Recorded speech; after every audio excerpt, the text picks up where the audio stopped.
కానీ ప్రభుత్వ కార్యక్రమానికి పార్టీ అధ్యక్షురాలను పిలువడైనటువంటిది భారతీయ జనతా పార్టీ పూర్తిగా వ్యతిరేకిస్తుంది.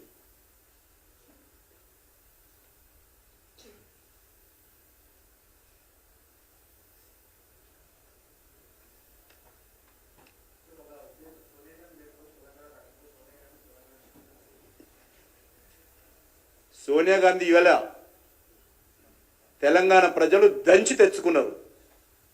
3.5 కోట్ల మంది ప్రజలు సకల జనుల సమ్మె చేసి కేంద్ర ప్రభుత్వాన్ని మెడలు వంచి అనేక బలిదానాలు చేసి అనేక త్యాగాలు చేసి అనేక పోరాటాలు చేసి మొత్తం దిక్కుతోచని పరిస్థితుల్లో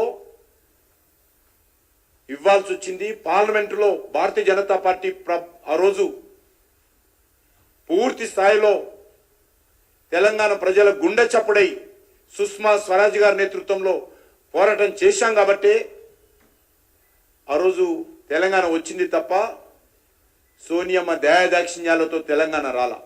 మా ప్రాణాలు 1500 ప్రాణాలు తెలంగాణ ప్రజలు తీసుకొని మమ్మల్ని చంపి తప్పనిసరి పరిస్థితుల్లో ఆ రోజు మన్మోహన్ సింగ్ గారి ప్రభుత్వము తెలంగాణ ఇవ్వాల్సి వచ్చింది. ఇవ్వాల్సిన పరిస్థితి తెలంగాణ ప్రజలు కల్పించారు.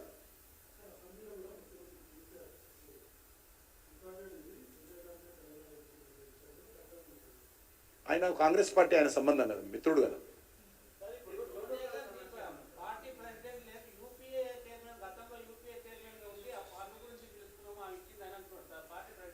ఇప్పుడు ఆమె పార్టీ ప్రెసిడెంట్.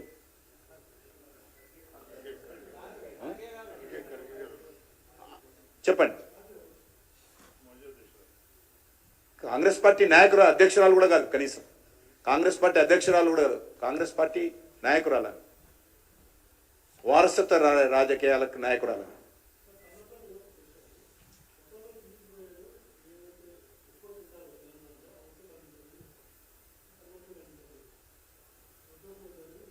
దొడ్డొడ్డల్లే బాయిల్డ్ రైస్ అండి, దొడ్డొడ్డల్లే ఫర్ ఇన్ఫర్మేషన్.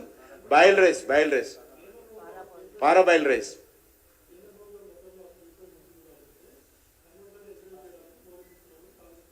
లేదు, ఇప్పుడు మేము స్పష్టంగా టీఆర్ఎస్ ప్రభుత్వం ఉన్నప్పుడే ఆ రోజు తెలంగాణ రైతుల తరఫున మేము అందరం పోయి ప్రధానమంత్రి గారితో మాట్లాడాము.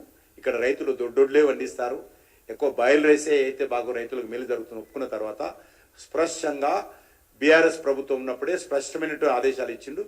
ఎన్ని ఉన్నా కూడా కొనాలని చెప్పాడు. ఇంకా బీఆర్ఎస్ ప్రభుత్వం ఉన్నప్పుడు ఇచ్చినటువంటి కొనడానికి ఒప్పందం కుదుర్చుకున్నటువంటి బియ్యం కూడా ఇప్పటి వరకు రాష్ట్ర ప్రభుత్వం సరఫరా చేయలేకపోయింది.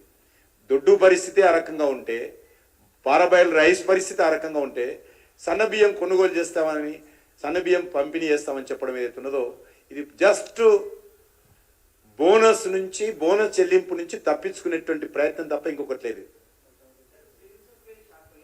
ఎందుకంటే మేము ఎంతైనా కొంటా అన్నాం, కేంద్ర ప్రభుత్వం కొంటున్నాం. మేము 100% ఆఖరి చివరి బియ్యం గింజ వరకు కొనుగోలు చేయడానికి మేము సిద్ధంగా ఉన్నాం. జస్ట్ దీనికి తప్పించుకునేటువంటి ప్రయత్నంలో దొడ్డు బియ్యం ఎట్లా వాళ్ళు కొంటారు కాబట్టి బోనస్ ఇవ్వడానికి అవసరం లేదు, రైతులను ఈ రకంగా మోసం చేయొచ్చు, వెన్నుపోటు పోవచ్చు, రైతులకు అన్యాయం చేయొచ్చు అనే విధంగా ఈరోజు కాంగ్రెస్ పార్టీ వివరిస్తుంది. ఇప్పుడు మంచి పని మాట్లాడుతున్నది, అది మా తర్వాత మాట్లాడతాం. ఇది నేను అదే వస్తుంది వెయిటింగ్. ఇది కానీ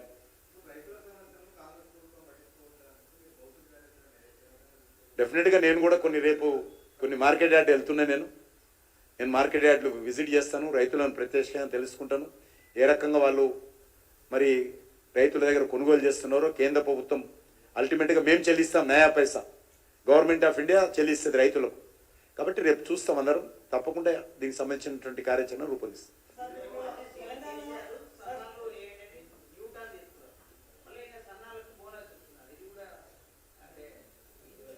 ఆయన ఉరి అన్నాడు. ఆయన కేసీఆర్ ఏమో ఉరి అన్నాడు, ఈయనేమో దొడ్డు కాదు సన్నం అంటున్నాడు.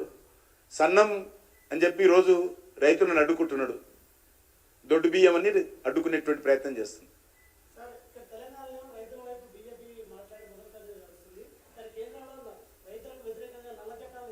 ఎవరు చెప్పారు నల్ల చట్టాలని? మీరు అనుకుంటే అయిపోతుందా? నల్ల చట్టాలు కాదు, ఇప్పటికీ మేము నమ్ముతున్నాము అది రైతులకు మంచి చట్టాలు. ఇక్కడ ఉన్నటువంటి రైతు నాయకులను అడగండి. ఇక్కడ తెలంగాణలో ఉన్నటువంటి రైతు నాయకులను అడగండి, ఏదైనా నల్ల చట్టానికి ఆ రోజు ఒక్క రైతైనా రోడ్డు మీదకి వచ్చాడా తెలంగాణలో? ఒక్క రైతైనా నువ్వు చూశారా? ఏ ఒక్క రైతైనా ఆ రోజు కేంద్ర ప్రభుత్వం చట్టాలు తెస్తే, కేంద్రంలో కాదు దేశంలో ఎక్కడైనా ఒక హర్యానా, పంజాబ్ తప్ప ఒక్క రైతైనా ధర్నా చేసిండు ఎక్కడన్నా? నల్ల చట్టాలు అయితే ఎందుకు చేస్తారు?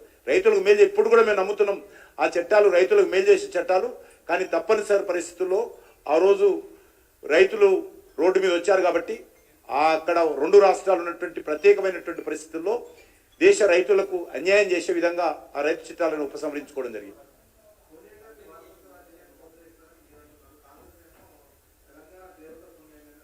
ఎక్కడ సోమన 1500 మంది చంపినమ్మ సోనియామనా? 1500 మంది ఆమె రేవంత్ రెడ్డి చెప్పిండు, నేను కాదు. తెలంగాణ ఉద్యమంలో రేవంత్ రెడ్డి సోనియా గాంధీని ఇష్టం ఉన్నట్టు తిట్టిండు. అప్పుడేమో దయ్యము, ఇప్పుడు దేవత. నేనేం చేస్తా? వాళ్ళకు దయ్యమైనా దేవతైనా మాట మార్చుకుంటారు. నాకు అప్పుడైనా దయ్యం, ఇప్పుడైనా దయ్యమే. ఒక్కరు కాదు, తెలంగాణలో 3.5 కోట్ల మంది ప్రజలు సోనియా గాంధీని తిట్టారు. ప్రతి ఉద్యమకారుడు తిట్టాడు, ప్రతి ఉద్యమకారుడు అయితే బలిదానం అయ్యాడో ప్రతి కుటుంబం తిట్టింది. కోట్ల మంది తిట్టారు సోనియా గాంధీని దయ్యమని. ఇప్పుడు దేవత అయింది, నేనేం చేస్తా?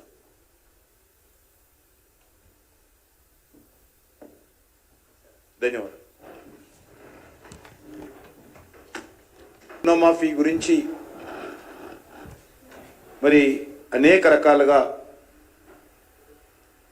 ఓట్లు పెట్టి మోసం చేస్తా ఉన్నారు.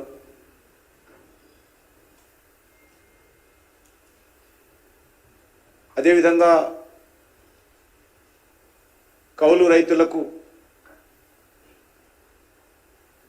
15,000 రూపాయలు ఇస్తాము, ఎకరానికి రైతు బంధు ప్రత్యామ్నాయంగా 15,000 ఇస్తాము,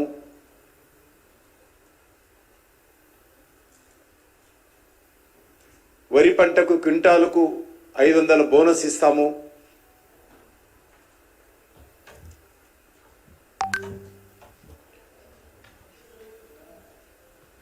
మరి ఏ ఒక్కటి కూడా ఈరోజు అమలు చేసేటువంటి పరిస్థితుల్లో కాంగ్రెస్ పార్టీ ప్రభుత్వము సానుకూలంగా ఆలోచన చేస్తలేదు. రైతులను నమ్మబలికి అధికారంలోకి వచ్చిన తర్వాత ఈరోజు నయవంచన చేస్తూ ఉంది రేవంత్ రెడ్డి గారి ప్రభుత్వం. మరి పార్లమెంట్ ఎన్నికలకు ముందు కూడా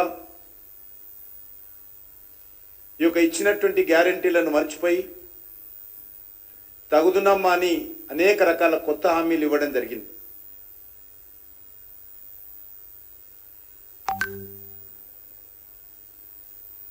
దేవుడి పేరుతో, దేవతల పేరుతో ఒట్లు పెడుతూ ప్రజలకు మాత్రము